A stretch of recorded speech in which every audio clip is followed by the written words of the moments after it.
Il y a une méthode qui s'appelle la chromothérapie qui consiste à rééquilibrer son état émotionnel en choisissant la couleur la plus adaptée. Donc chaque couleur a ses bienfaits. Moi j'ai voulu tester le concept et rebooster un peu ma positive attitude. Donc je me suis rendue dans un centre à Boulogne-Billancourt et je me suis fait accompagner d'une coach. Regardez.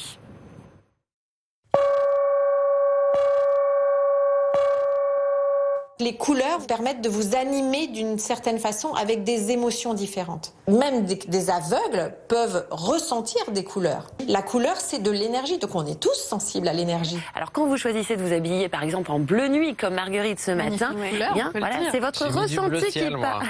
Alors le bleu ciel, et tu veux savoir ce que ça veut dire? Ça signifie quoi? C'est ça. Alors le bleu ciel par exemple, c'est ça favorise l'échange, la communication, le partage.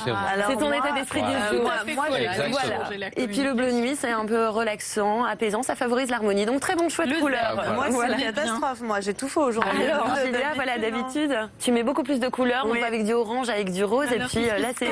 Non mais c'est vrai que Elodie m'a fait remarquer que le lundi j'étais souvent en noir et blanc et c'est même pas calculé du tout. Déprimée de revenir au boulot.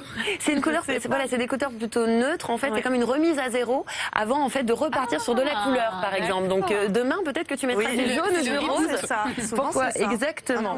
Grâce à cette respiration que vous pouvez faire entre deux stations, eh bien vous allez à la fois vous calmer, défocaliser des énervements éventuels et des pensées qui court-circuitent, mais vous allez surtout retrouver un véritable espace de sécurité intérieure.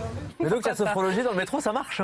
Oui, ça marche plutôt bien. Et puis c'est vrai qu'il y a plein de techniques. On peut fixer un point aussi, fixer un point dans le métro. Il y a plein de techniques pour se relaxer et ça reste très discret surtout. On se fait pas remarquer, on fait pas des positions voilà, de yoga ou quoi que ce soit. Non, ça reste voilà, très discret. Survivre avec Elodie Messager, le rendez-vous du bien-être comme tous les lundis. Bonjour Elodie. Bonjour. Aujourd'hui, tu nous parles de ces méthodes assez atypiques pour se soigner. Eh oui, danser pour réduire son stress, réduire sa fatigue, mais aussi réapprivoiser son corps et notamment après un cancer. La maladie, c'est toujours une épreuve, ça nous change physiquement mais aussi intérieurement et parfois il ne suffit pas d'être en rémission ou d'être guéri pour se sentir mieux. Lorsque les traitements s'arrêtent, des traitements qui sont souvent assez lourds justement, eh bien, il y a toute une réadaptation, une période de réadaptation pendant laquelle eh bien, on va se redécouvrir, on renoue avec sa féminité. Alors imaginez un espace où les femmes pourraient reprendre confiance, prendre le temps de se reconstruire.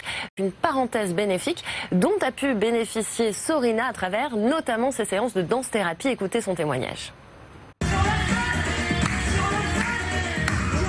Mon corps, après de nombreuses années où je porte un cancer à l'intérieur, il a été énormément changé. Et ce qui s'est passé avec la danse-thérapie, c'est que justement le corps qui avait juste la possibilité de s'ouvrir et de se connecter à ses émotions, en fait, il a pris la place. Il avait des choses à dire.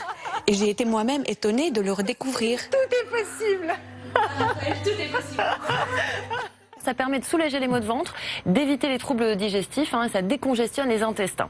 Alors l'Achillée millefeuille, c'est cette plante qui a également des propriétés antiseptiques et cicatrisantes.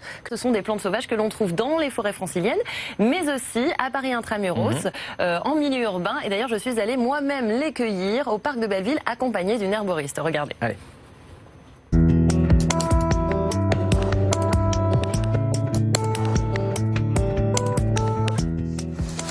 Voilà, on a du lierre ici, c'est une plante qu'on peut utiliser contre la cellulite.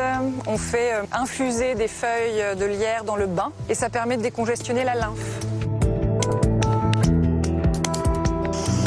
Le fruit de l'églantier, ce fruit est le fruit le plus riche en vitamine C, bien au-dessus de l'orange, le citron, le kiwi. Le fruit se consomme cru tel quel et on va cueillir les fruits et les mettre dans l'alcoolature.